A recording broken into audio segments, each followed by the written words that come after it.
Waalaikumsalam warahmatullahi wabarakatuh. Saya lihat Ustadz orangnya sangat percaya diri. Bagaimana cara mengatasi sifat pemalu, minder, dan rendah diri? Terima kasih Ustadz. Astagfirullahaladzim, astagfirullahaladzim, astagfirullahaladzim. Saya mohon ampun kepada Allah Subhanahu wa Ta'ala bila ada yang dilihat oleh orang lain berupa hal-hal yang terlihat baik dan sebagainya, tapi ternyata juga saya belum bisa memenuhi seperti apa yang terlihat. Maka semoga Allah mengampuni kekurangan-kekurangan itu, memaafkan dan memberikan bimbingan supaya menjadi lebih baik. Ya, teman-teman sekalian, membangun kepercayaan diri pada hal yang positif itu tidak diikat dengan profesi seseorang, ya, atau tugas seseorang. Ya, kepercayaan diri itu tidak melekat kepada seorang ustadz saja, kiai saja, ya, seorang habib misalnya, seorang guru. Tidak, tapi semua kalangan sepanjang mengerjakan nilai kebaikan mesti membangun kepercayaan diri yang kokoh pada dirinya untuk komitmen mengerjakan kebaikan itu, sehingga melahirkan motivasi kuat untuk melakukannya, mengerjakannya siapapun dan apapun yang ia kerjakan. Apakah ia misalnya dia di birokrat, ya, di dunia birokrasi, apakah di dunia diplomasi, apakah seorang pebisnis, seorang pedagang, seorang perawat, dokter, insinyur, bahkan misalnya dosen, guru, mahasiswa, atau juga pekerjaan-pekerjaan yang dilakukan pada umumnya masyarakat, ya, baik bertani, berkebun misalnya dan sebagainya. Semua butuh kepercayaan diri, dibangun sepanjang dikerjakan itu baik, ya, sepanjang yang dikerjakan itu baik. Nah, sekarang membangun kepercayaan diri itu seperti apa? Maka dimulai dengan hadis Nabi Muhammad SAW yang diriwayatkan oleh sahabat Umar bin Khattab radhiyallahu taala anhu, haddatsana qala, ya kan, an Abi Hafs عن أبي حفص عمر بن الخطاب رضي الله تعالى عنه قال قال رسول الله صلى الله عليه وسلم إنما الأعمال بالنيات وإنما لكل امرئ ما نوى فمن كانت هجرته إلى الله ورسوله فهجرته إلى الله ورسوله يا فمن كانت هجرته للدنيا يصيبها أو امرأة ينكحها فهجرته إلى ما هاجر إليه. Itu kan rawahul Bukhari. Maka di sini Nabi memberikan tips kepada kita semua, pesan yang sangat kuat. Seseorang itu kalau ingin mengerjakan sesuatu, kembalikan kepada motivasi terkuat dalam dirinya, ya, yaitu niatnya. Jadi ada 3 tahapan kita mengerjakan sesuatu itu berdasar dari dasar hati kita dulu. Yang pertama ada keinginan, ya. Yang kedua ada tekad, yang ketiga ada niat. Nah, keinginan itu disebut iradah namanya. Setiap orang tuh ingin pada segala yang baik. Ya, kalau Anda tanya, mau nggak ke surga? Semua jawab mau. Ingin nggak haji tahun ini? Semua orang ingin. Ya, tapi apakah setiap yang punya keinginan punya tekad? Belum tentu. Ya, tekad itu azam namanya, azimah, punya tekad. Baik, saya ingin ke surga, saya punya tekad yang kuat untuk bisa mendapati itu. Ya, nah tekad ini akan menurunkan turunan-turunan sampai nanti ke niat. Ya, sama persis saya pengen haji nih tahun depan, pengen banget, ya. Beda dengan yang sekedar ingin.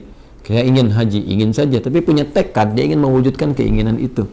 Nah, tahapan mewujudkan tekad tuh selanjutnya disebut dengan niat. Ada usaha pendahuluan, ya, nabung dari sekarang, terus berikhtiar, ya, ikhtiar yang optimal sehingga apa yang kita tekadkan itu bisa tercapai. Ingin ke surga, alhamdulillah, bertekad, apa surganya nih, Firdaus, maka kita siapkan, ya, berniat betul-betul, bikin tekadnya itu terwujud dalam bentuk perencanaan awal, perbaiki diri, boleh berhijrah, ya, berhijrah mendekat, meninggalkan yang buruk. Hijrah itu meninggalkan kebiasaan yang kurang baik, yang tidak Allah sukai, kepada kebiasaan baik yang Allah dan Rasulnya sukai. Itu poinnya. Jadi hijrah itu bukan menuntut kita pindah kepada suatu tempat tertentu, ya, kecuali kalau di tempat kita beraktivitas itu sangat tidak kondusif sekali.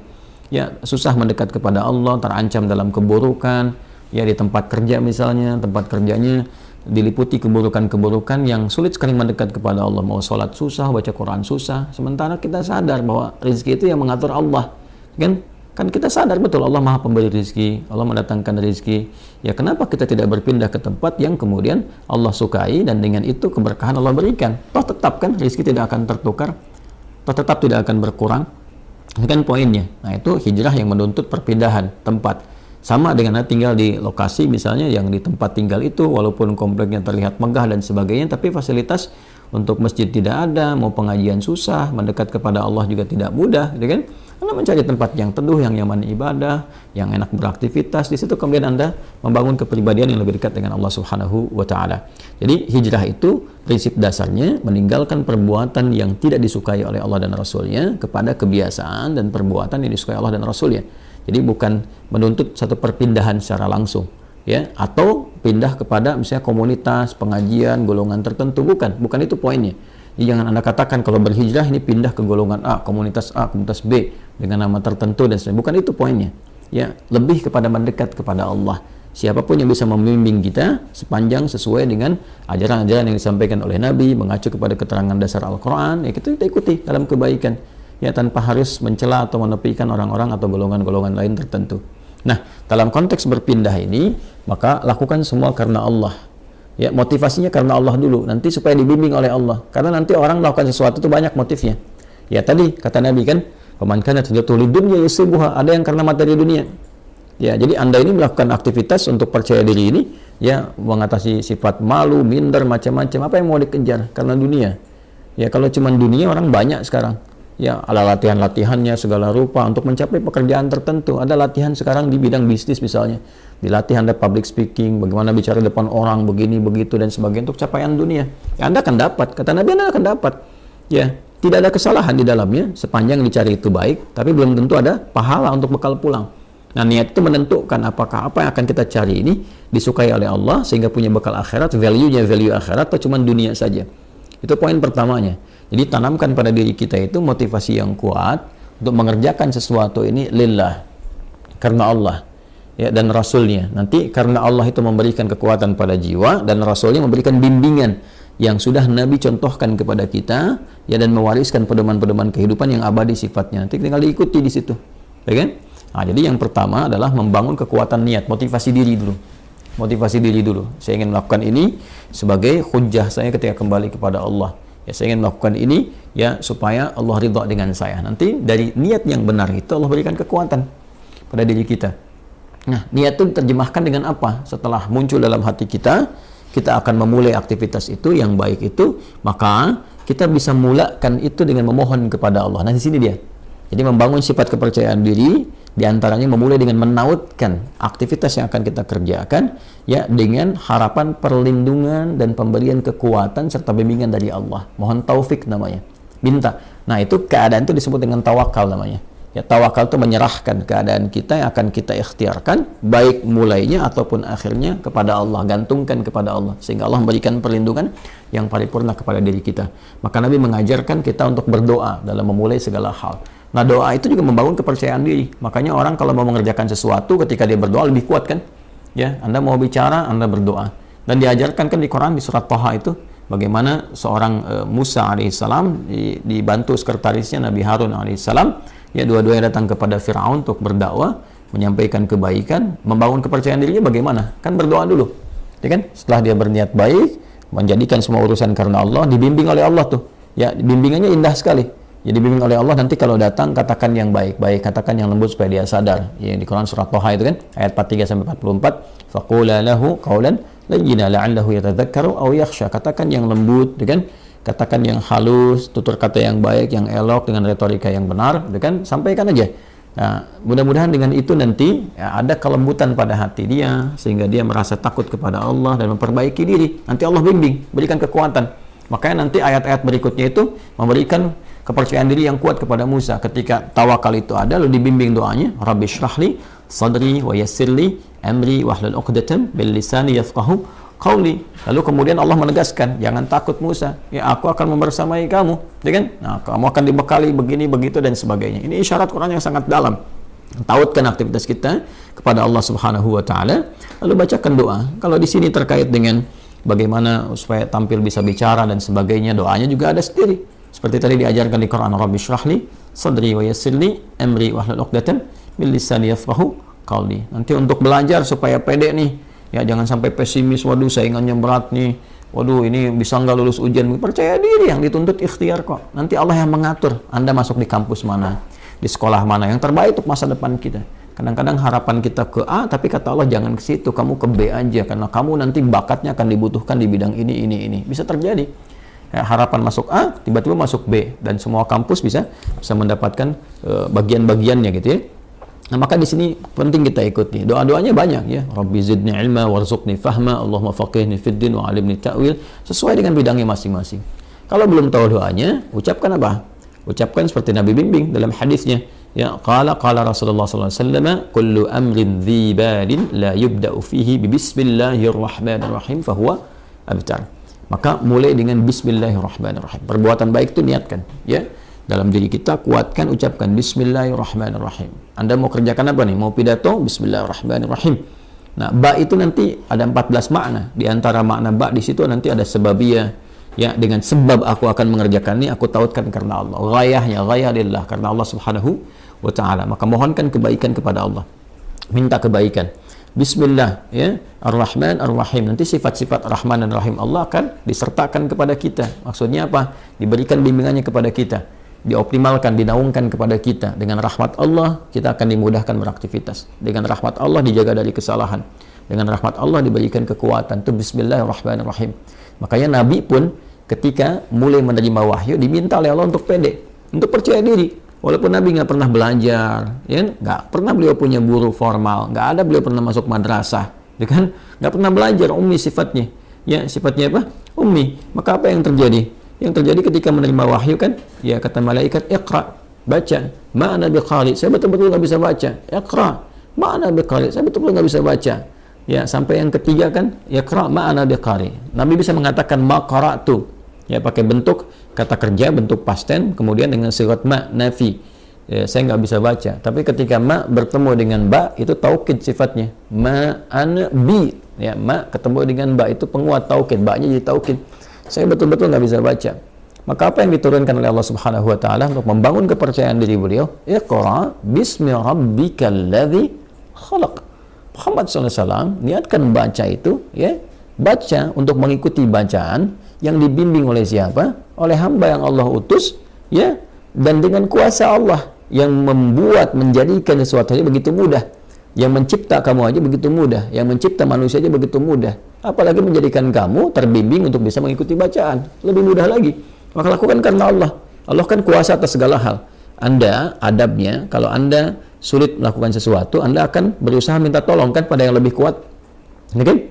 Ya, ada misalnya seorang usil pada Anda minta tolong pada yang lebih kuat, atau Anda lapor misalnya kepada yang berwenang dan sebagainya. Kenapa? Karena sifat dan fitrah manusia mencari yang lebih kuat. Siapa yang lebih kuat dibandingkan dengan Allah? Siapa yang memberikan kekuatan pada kita lebih dibandingkan apa yang Allah berikan kepada kita? Maka tautkan diri kita kepada Allah. Iqra bismi rabbikal ladzi khalaq. Nah, inilah kekuatan doa. Doa membangun kepercayaan diri. Doa membangun kekuatan. Ya, nanti setelah itu yakinkan bahwa apa yang Allah berikan kepada kita itu sempurna dan bisa melakukan apapun. Ya, sepanjang nilai itu baik. Wa 'allama Adam al-asma'a kullaha. Allah mengajarkan kepada Adam semua jenis segala hal yang bisa digunakan dalam beraktivitas di bumi ini. Ya, karena Adam itu nabi, Adam itu rasul. Nabi bukan rasul, maaf. Adam itu nabi walaupun beliau bukan rasul. Ya, karena bedanya kalau nabi diberikan risalah terbatas untuk diri dan kerabat dekatnya, ya tidak untuk umat. Adam diutus, umat belum ada, baru ada diri dan kerabat dekatnya, itu istrinya sendiri dan nanti anak keturunan awal dasarnya. Maka dipilih oleh Allah di Quran misalnya surah ke-3 Ali Imran ayat ke-33. Innallaha astafa Adam. Nanti baru ketika ada umat, komunitas, nanti risalah diberikan membimbing umat menjadi rasul, yaitu Nuh alaihissalam. Makanya nanti innallaha astafa Adam wa Nuha, ya, wa ala Ibrahim wa ala Imran ala alamin. Dan ketika Allah kemudian memberikan sifat pengajaran, ada fitrah kenabian. Fitrah kenabian itu diajarkan secara langsung. Semua diajarkan, segala hal yang terkait dengan kebutuhan membangun risalah di muka bumi ini. Jadi nabi, rasul diajarkan, semua diajarkan. Nah, tapi mereka manusia. Kita manusia, kita bukan nabi, kita bukan rasul. Kita manusia, kita bukan nabi, kita bukan rasul. Maka sifatnya potensi ditanamkan pada diri kita. Jadi di dalam diri kita ini potensinya banyak sekali bakatnya. Ya, dan kita harus yakin, percaya diri, bakat apapun yang dibutuhkan untuk memberikan maslahat pada kehidupan kita di bumi ini bisa dicapai. Jadi di sini ini ada kemampuan dalam diri kita ini. Ya, untuk menjadi ahli fisika kah, kimia kah, matematika, ya dalam saat yang bersamaan ahli Quran, ahli hadis, mau bicara apapun. Coba lihat manusia tuh, lidahnya Masya Allah. Diajarin bahasa ini bisa, bahasa Inggris bisa, bahasa Arab bisa, bahasa Cina bisa. Ya, macam-macam tuh. Itu dari lidah, dari bahasa aja. Coba lihat bagaimana Allah memberikan kemampuan pada kita dengan memori yang sangat luar biasa untuk bisa mengingat dan hafal benda-benda. Anda itu luar biasa. Coba kalau Anda mau kumpulkan benda-benda di lingkungan Anda aja, Anda bisa ingat tuh. Ya, benda-benda lingkungan kita bisa kita sebutkan 1, 2, 3. Berapa banyak memori kita, kapasitasnya. Artinya kita ini makhluk yang sangat unik. makhluk yang sangat istimewa. Laqad khalaqnal insana fi ahsani taqwim. Quran surah 95 ayat keempat itu. Allah bersumpah dengan 3 risalah. Risalahnya Nabi Isa alaihissalam, Nabi Musa alaihissalam, Nabi Muhammad sallallahu alaihi wasallam. Ya. Wattini wazzaitun, dengan Nabi Isa alaihissalam, watturi sinin, Nabi Musa alaihissalam, wa hadzal baladil amin, ya Nabi Muhammad sallallahu alaihi wasallam. Laqad khalaqnal insana fi ahsani taqwim, dan pakai lam dan qad, pakai taukid dan tahqiq untuk menunjukkan kesempurnaan secara fisik aja udah sempurna tuh penciptaan manusia. Fisiknya sempurna, akalnya sempurna, potensinya sempurna. Tinggal kita membangun kepercayaan diri bahwa dengan kesempurnaan ini kita bisa mencapai itu. Kita bisa percaya pada diri kita dan tautkan kepercayaan itu kepada Allah Subhanahu wa taala. Maka itu di antara cara yang terbaik. Kemudian setelah itu ikhtiar dan belajar secara bertahap. Ya, la tarkabunna tabaqan an tabaq, step by step. Barangkali di sini nanti akan ditemukan beberapa kekurangan yang Allah tampakkan untuk diperbaiki. Jadi kalau salah wajar, namanya baru belajar. Ya, kalau sudah pintar ya wajar kalau nggak salah lagi. Kan kita baru belajar nih. Belajar bicara ada salah, wajar. Ya, saya saja bisa salah. Ya, dan pasti salah karena manusia kan sifatnya. Tadi barusan kan salah.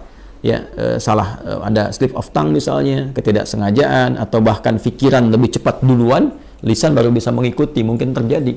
Ya, atau memang betul-betul salah dan harus dikoreksi. Ya, tidak ada yang sempurna. Karena itu disebut dengan insan, kata Ibnu Abbas radhiyallahu taala anhuma, yang dikutip kemudian oleh Ibnu Mandzur dalam kitabnya Lisanul Arab, summiyal insanu insanan minan nisyan. Ya, disebutkan insan itu ya dari kata nisyan. Nisyan itu lupa. Ya, manusia itu akarnya insan seakar dengan nisyan, yaitu lupa. Li'annahu 'indama uhida ilaihi fanasiya. Karena ketika dia punya komitmen kadang dia lupa. Dia punya komitmen dengan Allah untuk menyembah, dia lupa, nggak nyembah Allah. Dia punya komitmen berbuat baik, dia lupa, nggak berbuat baik. Ya, makanya kalau ada orang berdusta, sebetulnya dia tahu dusta itu salah, cuman saat berdusta dia lupa. Ya, dia tahu korupsi itu salah, cuman saat korupsi dia lupa. Makanya lupa itu seringkali disandingkan dengan salah. Ya, nasiya itu lupa, nasitu saya lupa, nasina ya kita lupa, akhta'a itu salah, akhta'tu saya salah, akhta'na kita salah. Rabbana la tu'akhidna in nasina au akhta'na. Ya Allah, mohon jangan hukum kami kalau kami pernah lupa dan dari lupa itu jadi salah. Itu di Al-Baqarah ayat 286. Jadi nasiya itu lupa, nanti turunannya insan disebutkan setidaknya 65 kali kurang lebih dalam Al-Quran. Nah, kadang repotnya makanan kita nasi. Nasi, banyak makan nasi, banyak lupa. Saya pernah waktu kuliah itu dosen kami tanya, "Ma makna kita apa artinya ini?" Kita jawab kompak, nasina ya Ustaz, kami lupa. Maka Ustaz kami respon, akaltum nasi katsiran fanasitum. Kalian banyak makan nasi maka kalian lupa.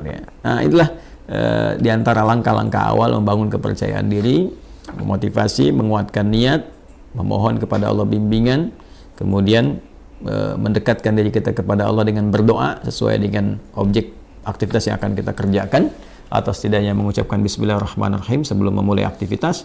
Setelah itu yakin pada diri kita ada potensi untuk melakukan itu, lalu belajar dari kekurangan, kesalahan. Kalaupun ada salah, jangan langsung divonis saya nggak bisa. Tidak, bukan begitu caranya. Tapi Allah menampakkan itu supaya diperbaiki dan jadi lebih baik untuk ke depan. Setelah itu nikmati hasilnya. Ya, ikuti, nikmati, dan bangun tawakal hasilnya kepada Allah. Fa idza faraghta fansab wa ila rabbika farghab. Kalau sudah selesai, tata lagi dan hasilnya tujukan kepada Allah, tawakal bagaimana Allah memberikan yang terbaik kepada kita. Wallahu ta'ala a'lam bis-shawab.